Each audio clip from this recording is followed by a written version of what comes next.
Nous allons parler ce soir de DD, le DD ou comment, permettre aux élèves, d'appréhender la complexité de notre monde, dans toutes ses dimensions et aussi, les aider à, apprendre à s'engager parce que ça aussi sont des compétences, qui se transmettent.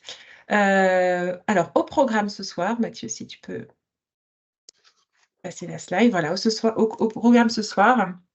Nos auteurs, Rim Nouri et Mathieu Ramblière qui sont avec nous pour vous en parler, ils vont se présenter. Ils représentent ce soir tous leurs co-auteurs et ils vont vous expliquer un petit peu, voilà, comment faire pour embarquer vos élèves dans cette aventure, une belle aventure d'actualité et pour vous accompagner nous on vous propose un carnet de projets qui est le 1er dans son genre, et qui va vous permettre d'engager vos éco-délégués, vos classes, votre établissement en faveur de l'EDD.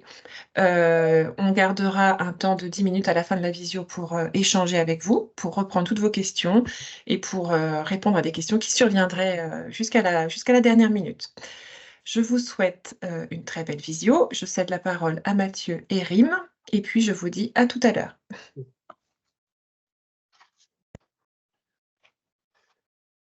Bonsoir à tous. Donc, je vais laisser la parole à Rim pour se présenter.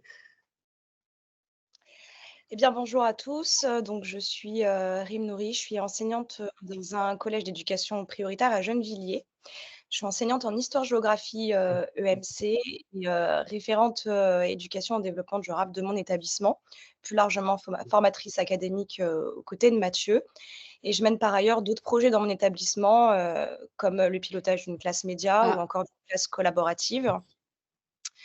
Voilà, c'est à peu près tout pour moi. Donc, j'ai eu la chance d'être, co-autrice, avec Mathieu de ce Pass DD. Merci beaucoup. Alors, on est 5 auteurs pour ce pass EDD.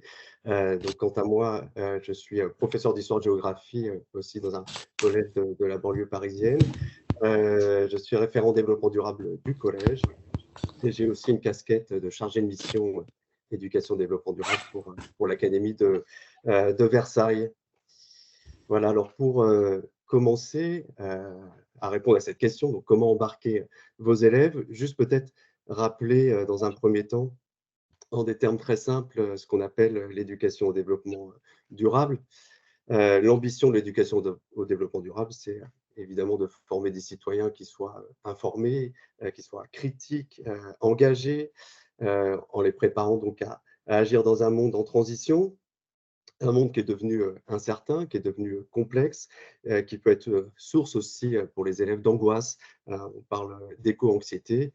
Et c'est en ce sens aussi qu'on a pensé ce cahier d'activités. Quand on fait l'éducation au développement durable, il s'agit de créer évidemment des situations d'apprentissage variées qui permettent à la fois l'apport de connaissances, par exemple le cycle de l'eau, les gaz à effet de serre, l'énergie, peu importe, le numérique aussi. Il s'agit aussi de faire travailler les élèves sur des compétences à travers notamment des projets. Et la démarche de projet est quelque chose d'essentiel en éducation au développement durable. Et puis on parle de plus en plus aussi de valeurs à transmettre aux élèves à travers ces situations d'apprentissage, que ce soit le respect de la nature, l'équité, le bien-être des vivants, la prise en compte aussi du temps long, la durabilité.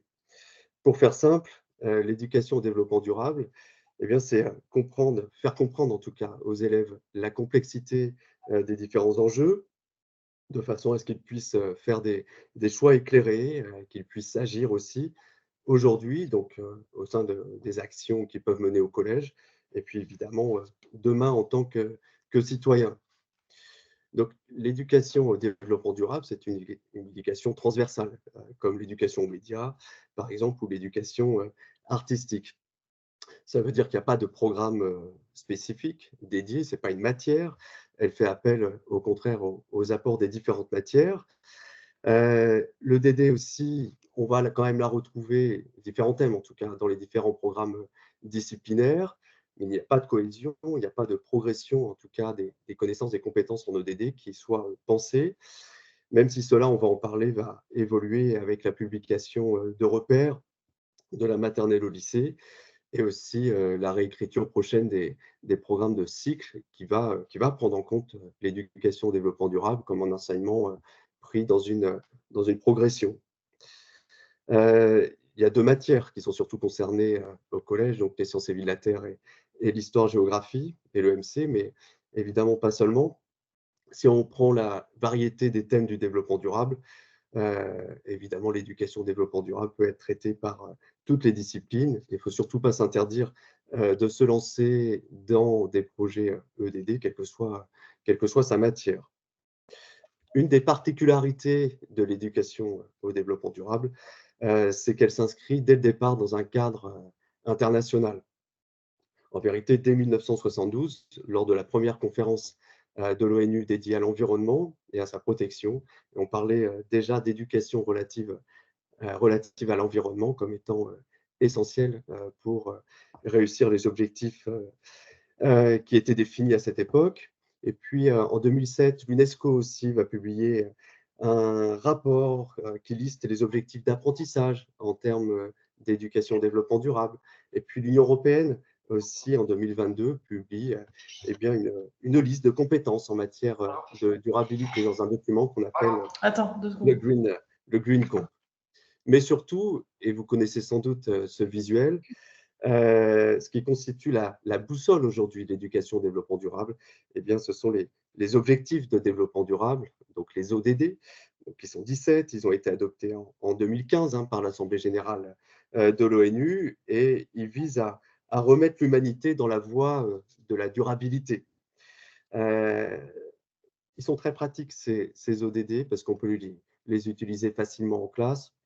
Les visuels sont facilement compréhensibles, tout comme les intitulés, ils sont très colorés. Donc, évidemment, il faut partir de ces ODD dès lors qu'on veut se lancer dans des projets de développement durable avec les élèves. Et vous allez voir que le cahier d'activité a été conçu aussi pour être en lien direct avec ce cadre international. Pour faire vite aussi, comment ces objectifs internationaux ont été déclinés à l'échelle française au sein de l'éducation nationale. 1977, on a une première circulaire qui lance déjà les bases de l'éducation au développement durable. On l'appelait à l'époque l'éducation relative à l'environnement. Et puis, les choses vont s'accélérer dans les années 2010 avec 2013, le lancement du label E3D, qui est une incitation à ce que les établissements, soient primaires ou secondaires, une incitation à ce qu'ils puissent se lancer dans des démarches E3D et puis avec la création d'un label aussi. Et en 2018, suite aux grèves des jeunes pour le climat, eh bien, différentes circulaires aussi vont être publiées. En 2019, la circulaire qui rend obligatoire l'élection d'un éco-délégué par classe. En 2020 aussi, on a un renforcement de l'EDD dans les programmes. 2021, le Vademecum EDD qui va véritablement donc synthétiser les objectifs de l'éducation au développement durable, comment faire de l'EDD, les ressources nécessaires. Vous avez le conseil scientifique aussi qui va produire différentes publications. Et puis l'an dernier, en 2023, eh bien, le ministère va publier les 20 mesures pour la transition écologique. On va en regarder quelques-unes juste après. Et puis je termine juste en 2023, l'inspection générale aussi va formuler un certain nombre de recommandations pour renforcer davantage l'EDD. Donc parmi les 20 mesures pour la transition écologique à l'école, j'en retiens 3. La première mesure, c'est celle de la publication d'un référentiel de compétences qui a été publié et qui permet eh bien, d'avoir une progression des connaissances et des compétences de la maternelle au lycée. Donc on a là le début de ce qui va constituer non pas un programme, mais en tout cas des repères qui permettent de savoir voilà, où est-ce qu'on va dans la création de ces projets et quelles compétences acquérir. La mesure 12, c'est une volonté de renforcer davantage l'accompagnement et la formation des éco-délégués. Et on verra que le PASS EDD a une volonté aussi de répondre à cette mesure. Et puis la mesure 15, il y a une volonté aussi très forte de faire en sorte que l'ensemble des établissements scolaires puissent s'engager dans des démarches E3D. Et là aussi, eh bien, on espère à travers ce cahier répondre à cette préconisation. Là aussi, très rapidement, ce référentiel de compétences qui a été, publié en mars, 2023. Donc alors on a dit qu'ici que c'est une sorte de programme, c'est pas tout à fait un programme, mais en tout cas, pour la première fois, on a la liste des connaissances, des compétences à acquérir. Voilà, de la maternelle, au lycée, avec une ambition très forte, eh bien, d'inscrire le DD dans les enseignements selon une progression, et c'est ce qu'on va voir à travers la réécriture des programmes. Ce qui a déjà commencé, notamment avec le programme, d'éducation morale et civique. On a une proposition de nouveaux programmes et déjà on le voit, on a une référence très forte à l'éducation au développement durable, mais aussi à l'éducation aux médias et à l'information, et on a une place aussi accordée aux objectifs de développement durable qui sont, vraiment spécifiquement nommés aussi à chacun des niveaux. Voilà, je vais laisser la parole à Rim qui va nous expliquer comment, maintenant de façon un peu plus concrète, on peut faire de l'EDD au collège. Donc je vais essayer d'être brève aussi puisque, Mathieu a bien rappelé le cadre institutionnel qui va formaliser les compétences à travailler. Heu, mais le premier cadre, c'est évidemment celui des programmes scolaires. Donc c'est ce cadre, je suis sur la partie en classe, comment on peut faire de l'EDD en classe? À travers, effectivement, tout simplement le traitement de chapitres. Donc on a l'impression de cette prépondérance de l'histoire géo et de la SVT, mais en réalité, les contenus sont quand même assez répartis, dans de nombreux champs disciplinaires ils peuvent être traités dans un certain nombre de disciplines. Donc, il y a d'abord on va dire cette base. Malheureusement, l'acquisition de ces contenus ne peut suffire en fait, comme le disait Mathieu, par leur déconnexion et par l'absence en fait, de cohérence générale, à aboutir à ce que les élèves aient une vision systémique et de la complexité auquel on essaye de les initier. Et surtout, il faut que ces connaissances soient soutenues par des actions qui soient engageantes puisque, développer, l'engagement et la motivation, c'est une priorité aussi de l'EDD. Donc d'abord, par les programmes, ensuite par le biais, de projets transdisciplinaires. Donc, ici on a mis l'exemple, des EPI, même si on sait que voilà cette pratique, préexistait largement, au concept, des EPI et lui aura d'ailleurs survécu puisque, ils ont, plutôt disparu de l'obligation en tout cas du cadre. Mais, le projet, transdisciplinaire, ça reste, l'occasion de faire de l'EDD. Alors, on n'a pas tout le temps, les moyens, qu'on souhaiterait, pour pouvoir mettre en place, ce type de projet, notamment, aussi dans le fait qu'il demande une implication d'une équipe quand même, engagée et motivée. Donc ça repose souvent sur des acteurs un peu esseulés, mais le projet reste quand même, assez, enfin reste une occasion de faire de l'EDD en classe, et peut-être plus largement même, on peut penser, à, la création d'une classe DD. Donc c'est un concept qui est en train d'émerger et on voit à l'image des classes médias, des classes à option développement durable se développer, justement, dans différents établissements. Donc l'idée de ce alors juste Mathieu, si tu peux revenir sur la slide d'avant, je reviendrai après justement sur les classes DD. En dehors des enseignements, on a un petit peu plus de flexibilité et de liberté. On a donc ce cadre des éco-délégués qui quand même s'exprime à travers des modalités très variées selon les établissements et qui peuvent prendre, des formes, très diverses. Heu, on a, le lien qui est souvent établi avec le CVC par exemple, la création de clubs sur des temps, dédiés, le midi par exemple. C'est souvent comme ça que procèdent les collègues référents EDD.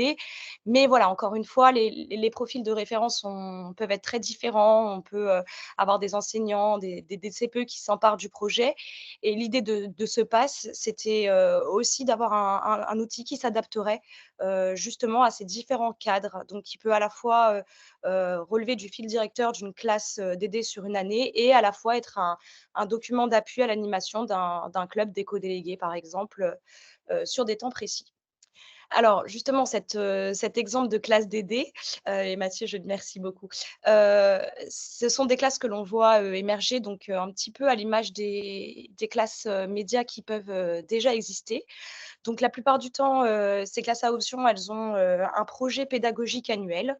Donc, l'idée d'avoir une progression et un travail des compétences sur l'année, une équipe pédagogique aussi, qui est, motivée, et qui va, voilà, collaborer autour de cette progression commune. Souvent, ça amène aussi, à un recrutement particulier. Les élèves sont recrutés, par des biais qui sont, variés, hein. Ça peut être la motivation, ça peut être, aussi des élèves qui ont été détectés pour, plein de raisons différentes. Une évaluation spécifique puisque, l'idée de cette classe à option, enfin l'idée de ce type de classe à option va aussi demander à ce qu'on puisse mettre en place des grilles d'évaluation pour pouvoir proposer aux élèves des évaluations spécifiques sur, ces enseignements-là. D'ailleurs, ces enseignements, là, on les fait souvent inscrire, dans l'emploi du temps de manière, formelle. Il s'agirait d'ajouter 1 ou 2 heures de projet par semaine, par exemple, ou 1 ou 2 heures d'enseignement. Et puis évidemment la réalisation d'actions concrètes, au cours de l'année et de projets. Voilà, parce que c'est vraiment là-dessus que le cadre insiste. C'est là où le livret, en l'absence de cadre, en fait, va accompagner, des encadrants et on voit qu'il y a un vrai besoin, autour de ces questions-là. Et ça peut donner, voilà, un fil conducteur à une classe à option, ou encore, à l'animation d'un club. Merci. Donc le Pass EDD qu'on va vraiment bientôt vous présenter très concrètement, peut effectivement être un outil qui répond à ce concept de classe à option développement durable qui émerge de plus en plus. L'éducation au développement durable aujourd'hui dans les collèges, elle se fait beaucoup dans l'animation de groupes d'élèves qui vont être motivés, qui sont engagés et souvent en dehors des heures d'enseignement. Alors ça peut être effectivement les éco-délégués ou ça peut être des élèves volontaires, voilà, dans le cadre d'un club. Le plus souvent, celui ou celle qui anime ce groupe d'élèves engagés va avoir la fonction de référent développement durable. Là aussi, c'est une fonction qui est en émergence. On voit de plus en plus des référents EDD dans les établissements, les collèges, tout comme il existe le référent numérique ou le référent culture. Voilà, et il y a une limite quand même à cela. Il n'y a pas de cadre tout à fait, officiel encore de la fonction de référent, développement durable. Il y a peu de ressources aussi, pour, aider le référent dans sa mission ou ses, missions et pour mettre en action les éco-délégués. Donc là aussi, on a, l'équipe d'auteurs, on a, vu qu'il y avait un besoin spécifique et on a essayé, d'y répondre à travers ce Pass EDD. Comment un Pass EDD peut être un outil pour pouvoir accompagner justement ce groupe d'élèves, accompagner aussi le ou les référents ODD qui vont animer ces groupes d'élèves tout au long de l'année. En tout cas, enfin, quelque chose qui permet d'avoir un outil de suivi très simple pour les élèves, mais aussi pour les référents. D'ailleurs, il y a un rapport parlementaire qui avait été publié en décembre 2023 et qui avait déjà signalé le manque de ressources pour, justement accompagner les référents ODD dans leur mission. Et un autre besoin aussi qu'on a identifié, c'est que, vous l'avez vu, il y a une incitation à ce que les établissements puissent s'engager dans des démarches, E3D. Alors les académies, toutes les académies donc, produisent des ressources pour accompagner au plus près les équipes, pédagogiques qui sont engagées dans ce genre, de projet. Un pass type, celui qu'on vous propose, peut aider à cela, heu, pour notamment, l'obtention, hein, du label, E3D qui demande en tout cas comme critère, eh bien, qu'il y ait des actions concrètes qui soient réalisées à l'échelle, des enseignements, à l'échelle de la classe, mais aussi à l'échelle de l'établissement, qui demande aussi à ce que les élèves soient acteurs de la démarche, dans toutes les étapes de la démarche, que ce soit la réalisation d'un diagnostic de la situation pour, différents thèmes du développement durable, que ce soit pour l'énergie, le gaspillage alimentaire, les besoins, enfin les ressources en eau ou peu importe, les déchets évidemment, la mise en place d'actions, d'un plan d'action, un bilan aussi. Donc à chacune de ces étapes, on demande à ce que les élèves soient acteurs. Et puis, aussi, on l'a dit tout à l'heure, la démarche de projet est absolument essentielle dans une démarche, E3D. Donc pour obtenir un label, eh bien, il faut cocher, ces différentes cases et là encore, le Pass EDD permet d'y répondre. sans compter, j'oubliais, les compétences aussi évaluables. Là aussi, on va en parler, mais on a prévu aussi des pages sur cet aspect spécifique d'évaluation des compétences acquises. Voilà. Je reprends simplement ici un extrait toujours du rapport parlementaire qui indiquait là aussi eh bien, un besoin en termes d'outils ou de guides qui puissent guider à la fois les référents développement durable, mais aussi qui puissent guider à l'obtention du label E3D. Alors, on va vous présenter maintenant très concrètement justement quelque chose dont on est très fiers, le Pass EDD sur lequel on a travaillé avec une équipe de 5 auteurs qui ont l'habitude depuis plusieurs années de travailler avec les élèves sur des projets EDD. Et je vais te laisser la parole, Rim, pour la suite.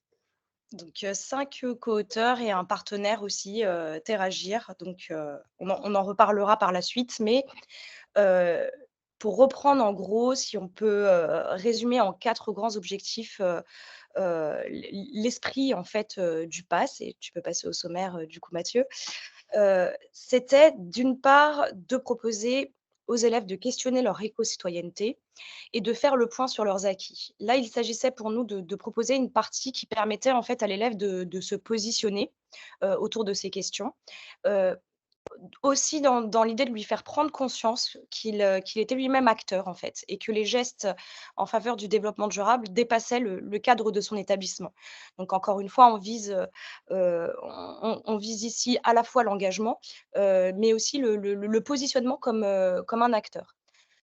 Ensuite, et c'est peut-être aussi, une des parties qui est la plus rassurante, de permettre aux élèves de comprendre les grands enjeux du développement durable en apportant un réel contenu et des connaissances. Donc là, il n'était pas question de se substituer au programme scolaire évidemment, mais plutôt de les brasser et à travers les thématiques du développement durable, de proposer des activités, qui permettaient aux élèves de s'emparer de ces thématiques dans leur complexité, justement, et cette partie-là, Mathieu vous en parlera, plus précisément. Donc c'est assez rassurant, d'une certaine manière, parce que, bah, tout le monde n'est pas forcément, à l'aise avec, le fait de sortir de sa zone de confort, si je puis me permettre, hein, et moi-même étant professeure d'histoire-géographie, je m'interroge parfois sur mes compétences en SVT, par exemple, et c'est vrai que, là, on a quelque chose, qui permet, enfin qui a été travaillé dans ce sens-là, dans cette vision transdisciplinaire, à travers les thématiques du développement durable. On pense aussi à d'autres personnels, qui ont peut-être moins, l'habitude, de l'animation purement pédagogique, et qui animent aussi, voilà, des clubs d'éco-délégués ou autres groupes, dédiés à l'éducation au développement durable. Enfin, on a une partie 3 pour la suite, qui est une sorte de trame clé en main, en fait, qu'on a souhaité, proposer, qui permettait aux élèves de s'engager, dans une démarche de projet. L'idée de cette partie, c'est elle va, se structurer dans les mêmes thématiques, mais avec une trame personnalisable. C'est-à-dire que là, on peut justement y faire coller tout un nombre de projets. Il y a d'ailleurs aussi dans ce sens-là des propositions, de projets à mettre en place. Et enfin, une dernière partie méthodologique, qui avait pour objectif d'outiller les élèves sur des questions, voilà, plus méthodologiques et en lien avec la démarche de projet. Souvent la méthodologie disciplinaire, elle est déjà bien maîtrisée par les enseignants et assez explicitée dans les contenus. Donc on a voulu axer, la méthodologie cette fois-ci sur la démarche de projet, afin de permettre un relais en fait, sur certaines questions, peut-être plus pointues, et en ouvrant des pistes. Je pense là à la question du diagnostic qui peut être, extrêmement pointue, donc voilà, l'idée c'était d'avoir des outils auxquels on pouvait envoyer, les élèves se référer, en fonction des étapes de la démarche de projet que l'on suivait. Voilà, ensuite, si tu veux passer la slide, voilà, c'est à toi. Heu, oui, alors la première partie, donc le disait, Rim, c'est, peut-être une volonté de faire en sorte que l'élève, puisse savoir où il en est en termes déjà de connaissances ou de développement durable, faire en sorte qu'il puisse, se positionner. Donc on a différents, différents questionnaires qui existent aussi, qu'on a mis en place aussi pour que l'élève puisse se repérer, en tout cas dans ses pratiques, dans ce qu'il fait, dans son quotidien en termes de développement durable, en tout cas où il en est avec le développement durable. Et puis, peut-être je te laisse présenter, Rim, ce quiz que tu as réalisé aussi, quelles sont ses intentions et ses objectifs? Donc, l'idée, c'était à travers un quiz un peu ludique de sonder, l'élève sur les domaines sur lesquels il souhaitait s'engager et en même temps lui donner des pistes de manière un peu implicite, mais d'essayer de déterminer une sorte d'élève et dans quelle thématique il allait pouvoir s'engager à travers des questions simples et assez personnelles, en fait. Donc là, c'était encore une fois une manière de de l'impliquer personnellement dans, dans ces engagements-là.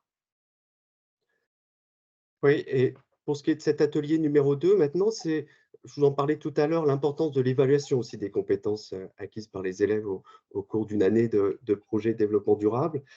L'évaluation, donc évidemment, c'est ce qui donne sens aux apprentissages, c'est ce qui valorise l'élève aussi, ce qui peut le motiver. Donc, je vais parler dans les détails, mais il y a 4 grands domaines de compétences qui sont en lien avec les 4 domaines définis dans le nouveau référentiel de compétences EDD. Donc, on a vraiment voulu être en lien avec les derniers textes aussi pour la rendre opérationnelle, hein, cette éducation au développement durable, avec un thème d'évaluation sur ce qui concerne la compréhension de la complexité du développement durable, sur un deuxième sur l'action aussi en faveur du développement durable, sur la capacité aussi de l'élève dans un troisième temps à bien s'informer, à bien informer aussi les autres, les compétences qui concernent la maîtrise de la communication. Et puis ensuite, un autre domaine de compétences qui concerne l'acquisition des valeurs aussi. C'est quelque chose évidemment d'important quand on travaille des projets aussi, de penser aux valeurs qu'on transmet aux élèves. Et puis, un atelier aussi qui concerne la fin d'une année de projet. C'est-à-dire que l'élève, eh bien, on va l'inviter à faire le bilan. Qu'est-ce qu'il a appris au cours de cette année? Et puis, si c'est un élève de troisième, est-ce qu'il pense présenter son projet au cours de l'oral du DNB, à travers notamment le parcours citoyen? Et puis, au lycée, est-ce qu'il souhaitera poursuivre son engagement? Est-ce qu'il souhaitera, par exemple, s'engager dans le conseil de la vie lycéenne pour mettre en place des différents projets? Et puis, au-delà, est-ce que les actions qu'il a pu mener au cours de cette année l'ont incité à réfléchir à une orientation professionnelle? Voilà, en tout cas, une page qui permet de terminer une année à travers voilà, une réflexion sur la suite à donner. Alors, dans la deuxième grande partie, une fois que l'élève s'est un petit peu positionné, s'est un petit peu interrogé aussi, eh bien, on va lui proposer de se mettre au point sur différentes thématiques.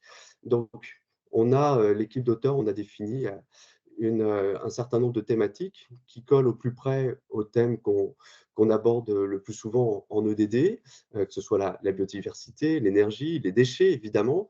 Et puis, on a ajouté des thématiques qu'on étudie peut-être, enfin, qu'on travaille moins avec les élèves sous forme de projets, que ce soit les mobilités aussi, que ce soit le numérique, l'égalité, la solidarité aussi, qui font partie, vous savez, des thématiques des 17 ODD. Pour vous présenter ces pages, qui sont des pages à valeur de cadrage un petit peu scientifique, mais aussi historique aussi, on propose à travers ce premier atelier de faire un retour en arrière pour que les élèves puissent en savoir un petit peu plus sur l'origine du concept de développement durable à travers des activités très ludiques et très faciles d'utilisation parce qu'on pense que ce pass, il peut être utilisé sous forme d'atelier, peut-être sur 1 heure ou à peine 1 heure par semaine. Donc l'objectif, c'est vraiment de se mettre au point, mais de façon un petit peu rapide, efficace et puis ludique. On a choisi quelques personnages aussi de façon à incarner le développement durable, qui sont autant d'étapes dans la réflexion mondiale pour ce qui est du développement durable, que ce soit le couple Meadows à travers le concept des limites planétaires ou aussi Gro Harlem pardon, Brundtland sur le rapport qui définit enfin, la définition classique du développement durable. Et puis, dans un deuxième temps, on en arrive justement toujours d'un point de vue historique à la définition progressive des 17 objectifs de développement durable. Les ateliers suivants permettent vraiment un cadrage scientifique, mais facile d'utilisation, facile d'approche, de façon à ce que l'élève puisse comprendre les enjeux à différentes échelles, à travers des chiffres clés, à travers aussi la comparaison avec la vie et le quotidien personnel de l'élève. Ces pages de cadrage scientifique, elles s'accompagnent de vidéos de spécialistes. Alors, plusieurs spécialistes ont accepté de jouer le jeu et c'est très utile lorsqu'on anime un groupe d'élèves, peut-être de commencer par une vidéo. Elles sont très courtes, 3-4 minutes, qui peuvent être support à réflexion, à débat, en tout cas de discussion avec les élèves, avant d'aller un petit peu plus loin sur la compréhension d'une thématique en particulier. Voilà, alors on a des scientifiques, on a des techniciens, on a des ingénieurs aussi qui ont bien accepté de livrer leur expérience et leurs connaissances avec un discours évidemment tout à fait adapté aux collégiens.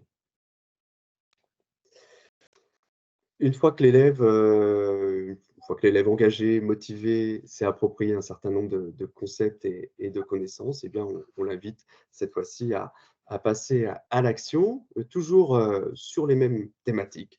Donc, si un élève a choisi de travailler sur la thématique biodiversité, eh bien, on lui a préparé un certain nombre de pages qui vont lui permettre de cadrer son action.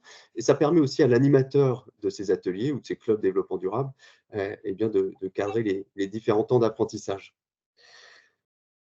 On va commencer par une double page qui présente le calendrier des événements du développement durable dans l'année. Ça peut inciter l'élève à inscrire une action qu'il souhaitera mettre en place dans un temps qui soit peut-être plus approprié. Par exemple, voilà, si on souhaite travailler sur la thématique mobilité, eh bien, on peut avoir en tête qu'au mois de mai, il y a voilà, un mois qui est consacré au vélo, un événement qui s'appelle Mai à vélo, dans lequel on peut inscrire ces actions dans les événements qui auront lieu sur ce thème-là. Alors, si je prends l'exemple, par exemple, des pages consacrées au numérique, donc là, on va inciter l'élève à respecter un certain nombre d'étapes, qui sont les étapes d'une démarche de projet, avec, dans un premier temps, la page diagnostic qu'on a intitulée « Je mène l'enquête ». Et à chaque fois, c'est une incitation à trouver des chiffres au plus près du quotidien de l'élève. Par exemple, là, concrètement, on va lui demander de faire un diagnostic concernant le numérique au collège, c'est-à-dire le nombre d'outils numériques, le nombre d'ordinateurs, de tablettes, etc. Et en faisant le lien notamment avec les émissions de carbone.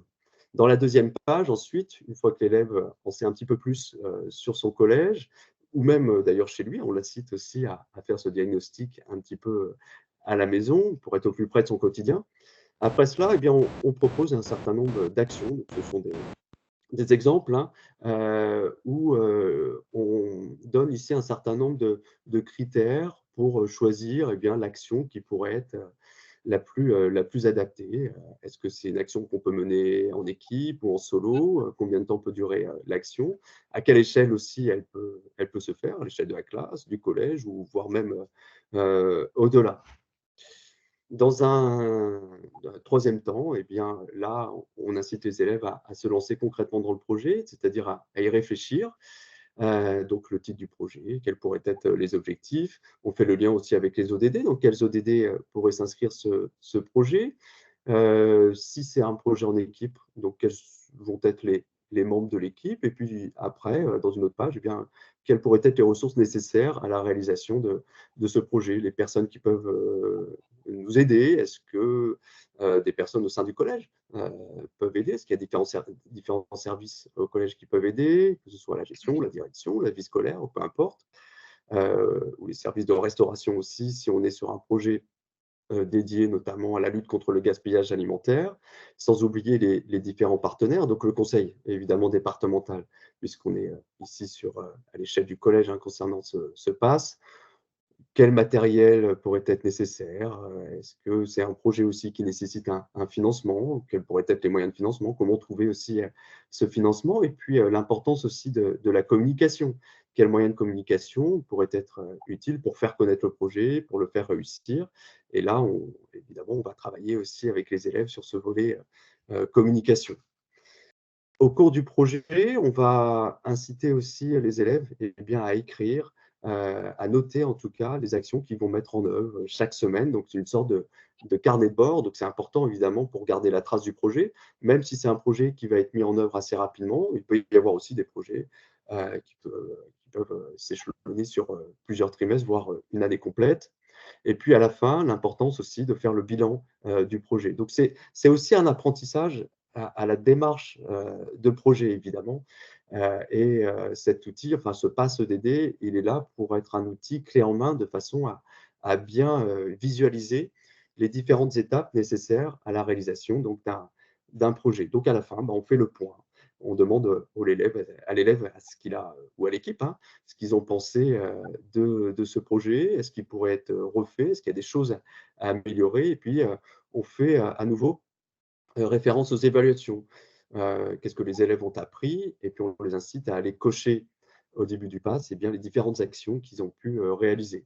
En même temps, l'adulte ou le référent développement durable pourra prendre appui sur cette page pour lui-même peut-être faire un commentaire dans le bulletin, à la rubrique parcours citoyen, voire décerner un diplôme aussi en fin d'année, de façon à valoriser aussi l'engagement des élèves.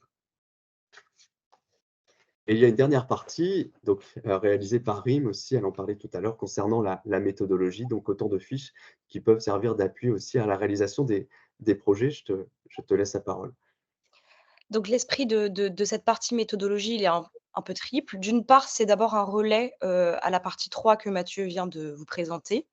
D'ailleurs, si tu peux juste passer la slide, 1 seconde.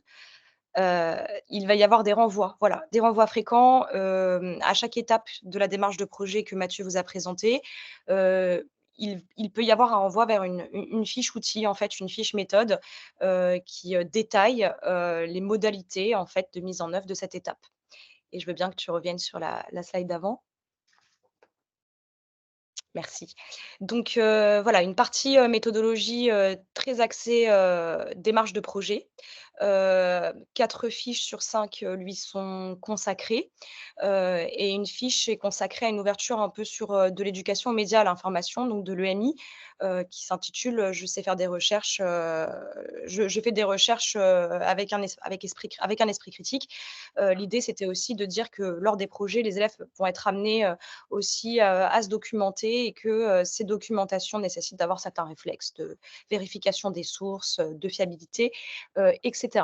Donc là, l'idée de ces fiches, c'était d'avoir, un outil auquel on pouvait les renvoyer, quand ils font un projet, de la partie 3 ou, aussi, 2e axe possible, mettre en place un projet, ex nihilo, finalement, ou qui brasserait plusieurs thématiques, de la partie 3 ou un projet, voilà, qu'on a du mal à peut-être à catégoriser.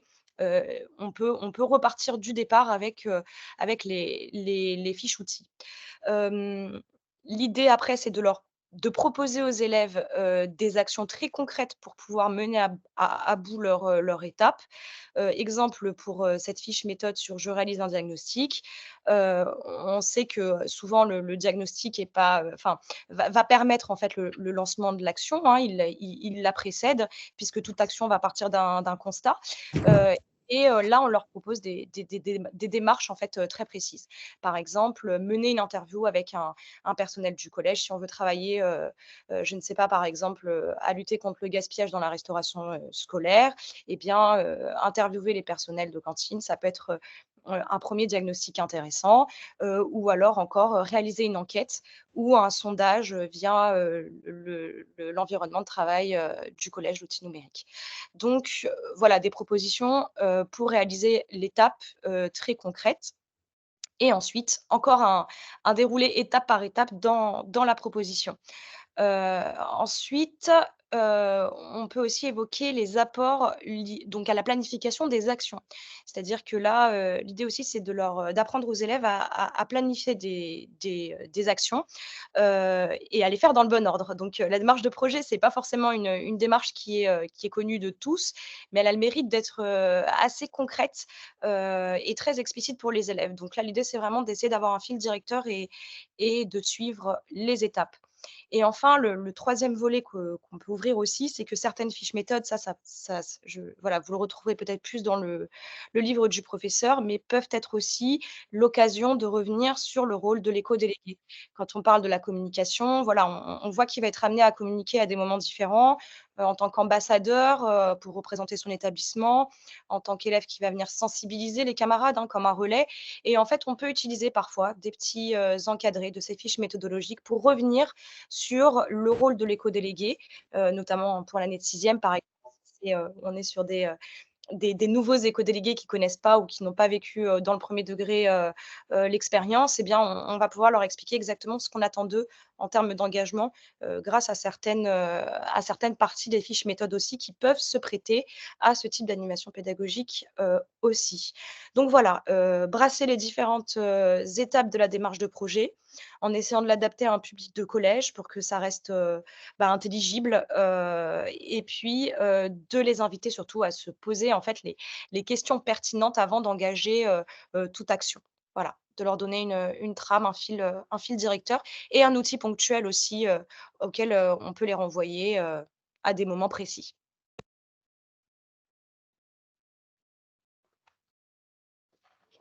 Voilà, Voilà. je notre Merci. présentation concrète du PASS, se termine. Merci de nous avoir écoutés. Merci. Merci Mathieu et merci Rim pour cet exposé passionnant où on voit que l'EDD, c'est vraiment un enseignement qui permet de développer des compétences nombreuses chez les élèves. Voilà. Alors, le chat est à vous. N'hésitez pas à poser vos questions ou à partager votre propre expérience de club, de classe EDD dans vos collèges. Euh, voilà, n'hésitez pas à nous le dire. Alors, voilà, donc je vais prendre au fur et à mesure vos questions dans la conversation, hein. Donc, par exemple, ce pass EDD est un pass EDD collège, hein. Voilà. Donc, si vous ne l'avez pas reçu en spécimen, vous pouvez vous adresser au délégué pédagogique de votre secteur. On va vous mettre un petit lien dans le chat, mais normalement, il a été envoyé dans de nombreux collèges.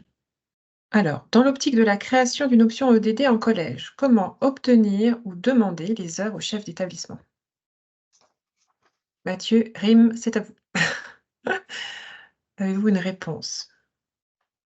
Sur la manière d'obtenir ou de demander les heures au chef d'établissement? C'est une bonne question. Alors, c'est Oui, toujours, oui. l'objet de vastes, voilà, c'est vrai que c'est un petit peu à l'échelle chaque cas est unique, chaque établissement, chaque chef d'établissement et bon, normalement, la tendance veut quand même que le référent EDD, puisse être identifié, clairement et disposer d'un statut.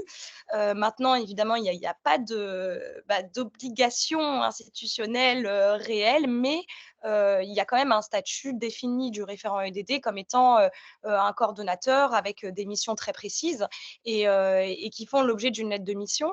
Donc, a priori, ces missions étant, explicitées largement, notamment sur EduSchool, et d'autres, hem, il nous paraît quand même essentiel, de négocier en amont, ces moyens-là. Parce que c'est quand même des missions qui sont prenantes, qui sont chronophages et c'est important qu'elles soient reconnues, quoi. Est-ce que Oui, c'est ça. Rim, je veux être sûre que vous avez répondu bien à la question c'était l'idée de la création d'une option EDD. Donc, Ah au-delà du pardon, référent pardonnez-moi. EDD, c'est Ah d'accord, OK. on veut mettre en place une option EDD dans notre établissement. Est-ce qu'il y a des modalités à recommander? Donc là, ça va se jouer sur un autre niveau,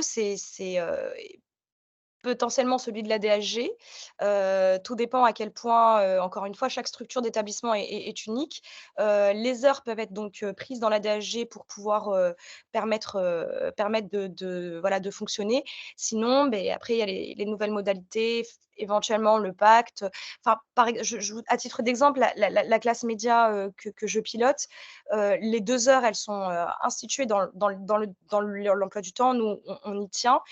On obtient juste l'autorisation des parents, en fait, pour pouvoir effectuer ces 2 heures de plus et après, en fait, on est rémunérés en plus, nous, dessus. Mais elles ne sont pas prises sur la DRG de notre établissement, pour des raisons, pratiques, et puis de paix sociale aussi.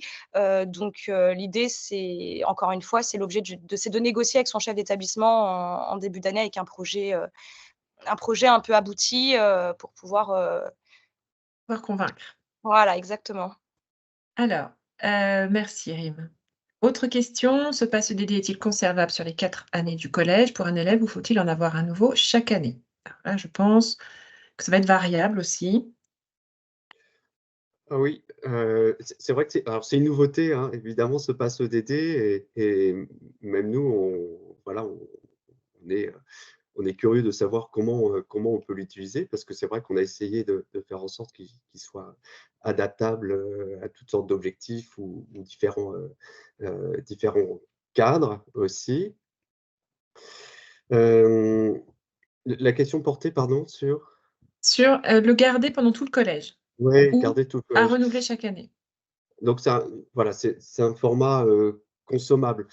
En vérité, donc il a été pensé pour, une utilisation annuelle, mais on a 8 thématiques et on peut très bien imaginer qu'un élève d'un club développement durable s'engage pour une thématique et va renseigner donc les pages qui concernent cette thématique, sur les parties, scientifiques, enfin cadrage scientifique et sur la partie aussi, démarche projet et puis peut-être le réutiliser, l'année d'après en s'engageant sur une autre thématique.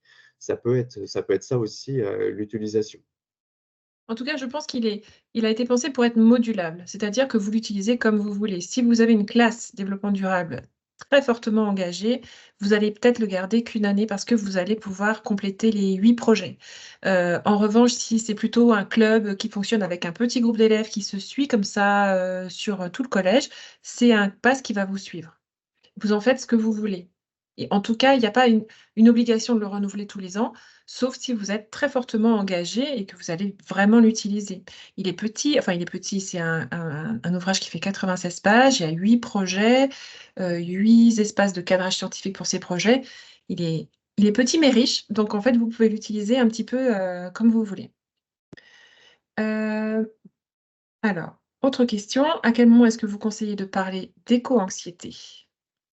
Moi, je trouve que c'est un excellent point de départ, en fait. C'est Mmh. un excellent point de départ parce que quoi de plus motivant que l'angoisse pour agir, en fait?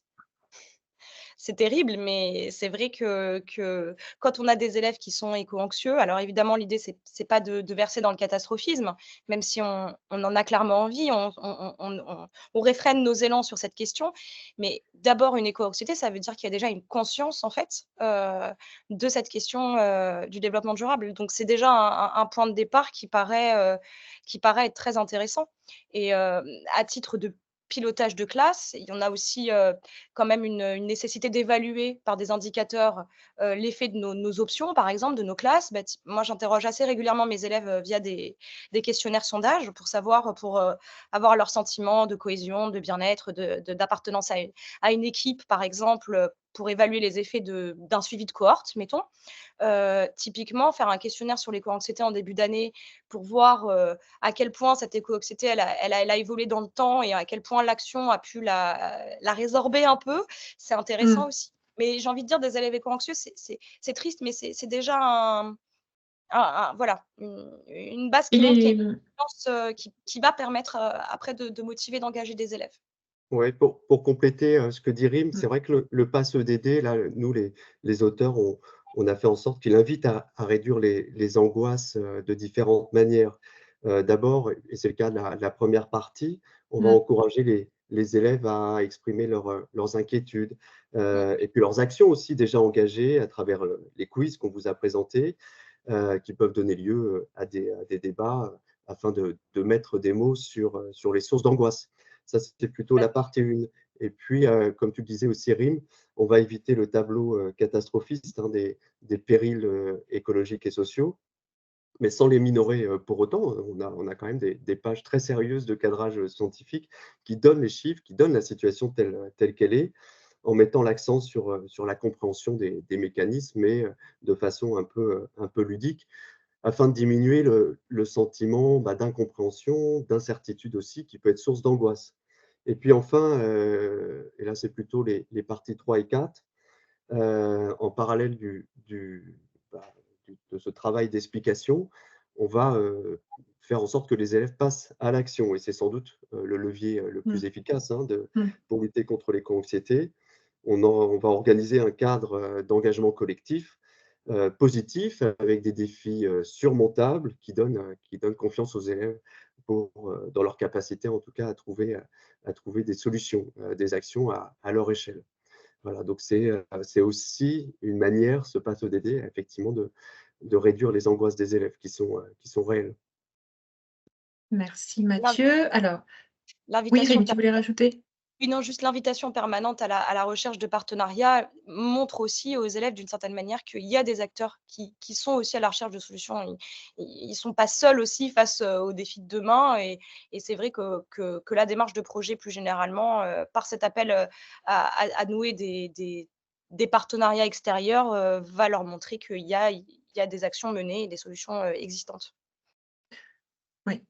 Et donc du coup, ça, cette intervention RIM rejoint les 2 questions qui sont, qui concernent, justement, les partenariats externes pour, enrichir l'apprentissage au développement durable, avec une question, qui parle de la possibilité éventuellement de collaborer avec les communautés locales, les entreprises. C'est le sens de cet enseignement de toute façon, hein, un engagement partenarial. Est-ce que vous pouvez en dire un mot? Oui, alors on incite, effectivement dans les projets à ce qu'ils puissent se réaliser avec des partenaires, c'est-à-dire faire venir des personnes qui vont avoir des connaissances, des compétences que nous, en tant qu'enseignants ou à l'échelle du collège, on va pas avoir. Et puis en même temps, effectivement, c'est une ouverture sur l'extérieur, c'est la découverte, d'autres métiers, aussi, d'autres méthodes, d'autres manières de voir aussi, les choses. Le partenariat, il est essentiel, mais il n'est pas, obligatoire pour évidemment toutes les actions, mais il va y avoir des choses, nécessaires, qui nécessitent un partenariat. Je pense évidemment au partenaire principal, c'est le conseil départemental, hein. Je prenais exemple tout à l'heure sur la lutte contre le gaspillage alimentaire. Et bien évidemment, on va travailler avec les services du conseil départemental pour faire un diagnostic, pour trouver des solutions, pour mettre en œuvre des solutions qui touchent la structure même du collège. Ça, c'est un partenariat donc public. Et puis après, on a d'autres partenaires aussi qui peuvent venir nous aider dans l'accomplissement de ces actions. Et j'ajoute juste, que l'importance de la localité, n'est pas à négliger et amène aussi enfin, à d'autres, un travail de d'autres compétences. Je pense à l'idée, de faire chercher aux élèves des partenaires, c'est aussi leur, faire prendre Mmh. connaissance déjà du maillage territorial, d'avoir un peu une connaissance un peu plus aboutie de leur espace proche, de leur territoire, de savoir quels acteurs y évoluent, comment et en fait, c'est aussi, finalement, quand on voit les programmes de MC ou DNB, c'est aussi des connaissances à acquérir. Donc au-delà de, communiquer avec ses partenaires, comment je communique et cetera, il va aussi y avoir, la connaissance des acteurs locaux et une connaissance, en fait, du tissu, administratif, ça va jusque-là, en fait, cette recherche de partenaires et en plus, ce qui est intéressant, c'est que souvent, c'est un travail un peu, silencieux, je dirais, de l'enseignant, et là, en fait, on le rend visible aux élèves et puis on leur apprend aussi, voilà, eux aussi à prospecter et à chercher, des acteurs qui vont pouvoir, nous aider sur des besoins précis aussi. Ça les oblige à définir les besoins, ça les voilà, il y a plein de choses qui sont intéressantes dans cette recherche, de partenaires, en fait. Ouais, à travers cet Merci. exemple, à travers cet aspect partenarial, on est vraiment au cœur de la définition de l'EDD. C'est vraiment la compréhension de la complexité des enjeux, mais la complexité aussi institutionnelle, faire en sorte que l'élève puisse, comprendre comment il va pouvoir évoluer, lui, plus tard en tant que citoyen, dans la mise en place d'actions, dans son esprit aussi, d'engagement. Donc dès le collège, évidemment, il faut inciter à ce qu'il puisse, comprendre, ce volet aussi, institutionnel et partenarial. Merci. Alors, il nous reste 4 petites minutes. Est-ce que éventuellement, puisque je vois qu'il y a une question qui porte sur Une répartition cohérente des thématiques, on parle de progression pédagogique en fait sur les 4 années du collège. Est-ce qu'il y en a une? Donc peut-être est-ce que vous pouvez évoquer rapidement, ce que vous allez proposer dans le guide, du professeur, pour accompagner en fait, les professeurs pour accompagner les professeurs pour ce guide, pour ce PASS, pardon, je bafouille. Hem, est-ce que Oui, vous avez, ouais. dans le livre du professeur, donc, on est en train de voilà, enfin, il y aura une introduction générale avec, ensuite une on va dire un exemple, de ce que pourrait être une progression à l'année, à travers l'exemple d'un club développement durable. Donc comment utiliser le PASS EDD, voilà, de septembre, jusqu'à juillet et les différentes étapes, sur lesquelles passer, c'est-à-dire, à quelle période, enfin sur à peu près combien de séances on peut travailler sur, les quiz ou la partie discussion, débat avec, les élèves pour lancer les activités, pour qu'ils puissent se positionner aussi sur certaines, thématiques, sur lesquels ils seraient intéressés.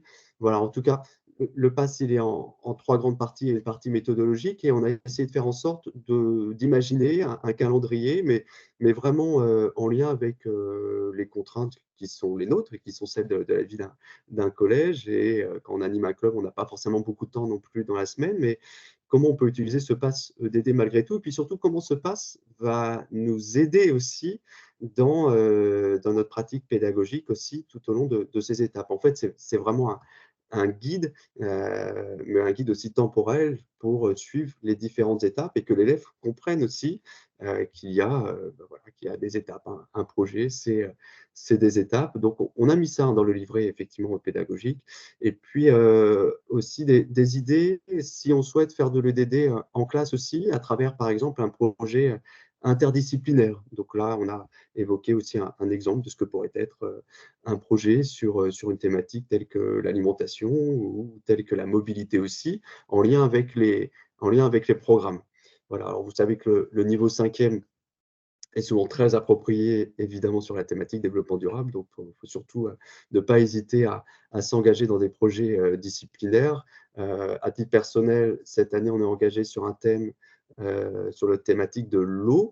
Et l'eau, donc c'est un thème qu'on peut travailler à la fois en sciences physiques sur l'assainissement, en SVT sur la notion de risque, en géographie aussi sur la notion du lien de l'homme avec l'eau, la ressource, la fragilité aussi de la ressource, etc.